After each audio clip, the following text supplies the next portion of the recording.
Ce petit pompon blanc pourrait être le remède à la maladie d'Alzheimer. If this stuff gets in your brain, it will stimulate neurons. Il rendrait plus fort. So I took it for 30 days to see how it would actually change my body. Et permettrait de rester concentré pendant des heures. Du coup là je vois vraiment cet effet où j'arrive à rester sur mon écran et à passer des heures à abattre les tâches, tu vois. Il paraît qu'il pourrait même soigner la dépression, réduire l'anxiété, faire pousser les cellules du cerveau. It feeds your brain with beneficial compounds that improves mood and cognition. He postulated it as a potential preventative or treatment for Alzheimer's, muscular dystrophy, etc. En fait, ce pompon qui a l'air tout doux, c'est un champignon. Il a tout un tas d'appellations. L'île nérisson, le lion's mane, la crinière de lion. Originaire d'Asie, c'est en Chine qu'il est principalement consommé depuis des centaines d'années et qu'on lui accorde des vertus médicinales. Mais ce n'est que récemment qu'il est devenu plus commun pour le monde occidental. Tout a commencé aux États-Unis. En 2017, Joe Rogan, ancien commentateur de MMA, critiqué pour ses invités controversés, invite Paul Stamets au micro de son podcast, le Joe Rogan Experience, podcast le plus écouté au monde.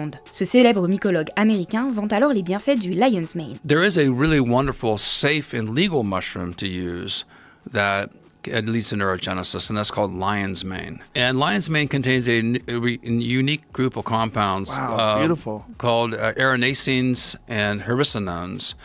And these regenerate myelin on the axons of nerves. Puis c'est en 2018 que Paul apparaît cette fois avec Tim Ferriss, auteur du célèbre livre La semaine de 4 heures, vendu à plus de 2 millions d'exemplaires dans le monde. Dans son podcast, The Tim Ferriss Show, Paul Stamets vante encore une fois les bienfaits de ce champignon. The lion's mane, in and of itself, we know has neuroregenerative properties, is a big subject of research.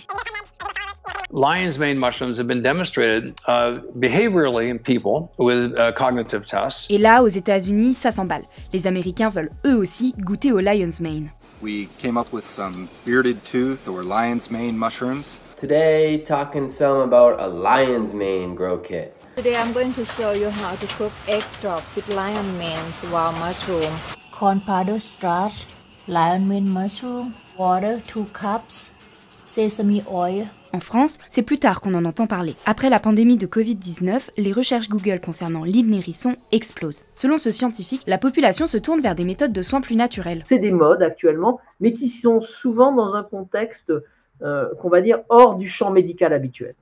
Et on en voit beaucoup, en particulier depuis le Covid, depuis les confinements, où à ce moment-là, on a vu fleurir énormément de process, de procédés, voire de médicaments utilisés pour lesquels on n'avait jamais démontré la moindre efficacité, à l'exception bien sûr des vaccins. Et le lion's mane, puisqu'on lui prête tout un tas de propriétés sur le cerveau, Lion's mane is a strand of mushroom known for stimulating the growth of new brain cells. S'inscrit parfaitement dans cette tendance. Dès qu'on voit apparaître un nouveau, alors on ne va pas parler de médicament, mais un nouvel aliment qui pourrait avoir des propriétés sur la santé, il y a un engouement qui se produit et ça se met à se diffuser sur les réseaux sociaux. Et différentes personnes s'en emparent, positivement ou négativement, et voient s'il y a une distribution qui est possible. Parce que même si les bienfaits sur la santé sont les arguments souvent avancés, les preuves scientifiques ne sont pas suffisantes. Compte tenu des essais qui existent actuellement sur le plan clinique qui mettent en jeu ce champignon, on ne peut pas affirmer ces effets de manière à pouvoir les généraliser et montrer qu'il y a bien un côté alicament dans ce champignon. Certaines entreprises se lancent quand même dans le commerce des champignons adaptogènes, un marché en pleine expansion. C'est ce qu'ont fait Tom Serrel et François Nutens qui ont créé WeFungi en novembre 2024. Eux, ils cultivent le fameux champignon dans un sous-sol de la région bordelaise. Nous, on fait tout de A à Z. Pour le faire pousser, ce champignon, il faut des paramètres bien spécifiques. C'est-à-dire qu'il faut une température comprise entre 15 et 25 degrés, on va dire, une humidité d'environ 85% et un taux de CO2 aux alentours de 700 ppm. Regarde, là, il y a ce qu'il faut. Ah là là, ici.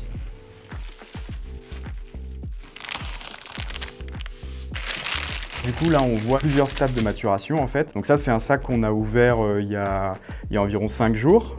Il commence, du coup le champignon commence à faire son chemin, il commence à vouloir sortir du sac. Là on va être 5 jours après environ, et là c'est le moment où le champignon peut être récolté. Si la plupart des entreprises proposent leurs produits sur internet, eux ont décidé de le vendre sur un marché de la région. Aujourd'hui sur le marché on le présente sous plusieurs formes pour la gastronomie. On le présente en sachet de poudre pour incorporer dans les boissons. On va vous couper le pied. Non, j'ai besoin des deux. Le prix du lion's mane, il va être assez proche de celui du cèpe qu'on peut trouver sur les marchés. On le vend aux alentours de 30 € le kilo aux particuliers. Vous faites cuire longtemps, vous allez vous rapprocher du fondant d'un risotto. Et en cuisant moins longtemps, parfois vous obtenez des tonalités de chair de crustacés. Vous connaissez? C'est des champignons? Ouais, c'est des champignons Lion's Mane. C'est vraiment la tête de champignon tout à fait originale qui m'a fait arrêter à ce stand. J'ai hâte de rentrer à la maison pour le cuisiner sur le champ. Comme une photo. Ah oui, faire. Tom et François se sont aussi associés à des restaurateurs qui cuisinent leurs champignons. Oh, superbe. Superbe. Voilà. Allez, c'est parti. J'ai l'habitude de le cuisiner. Je l'ai mis plusieurs fois à la carte. J'ai commencé il y a à peu près 2 mois et ça a un franc succès auprès des gens. La recette, c'est on va le flamber au calvados et après on va les nourrir au beurre et les présenter avec une persillade. Ça a sa propre texture, c'est assez agréable en bouche. Les gens sont curieux, étonnés et ravis. Allez, on va goûter. À table. Alors, même si ses propriétés médicinales sont encore à démontrer, diversifier son alimentation avec de nouveaux produits reste une bonne chose. Bah, je pense que c'est bien, il faut acheter des champignons, c'est un nouveau goût, c'est un nouvel aliment, et pourquoi pas. Voilà. Ouais, mais à titre culinaire, on va dire. Exactement, à titre culinaire. Qui était la première raison de consommation de ce produit en Asie.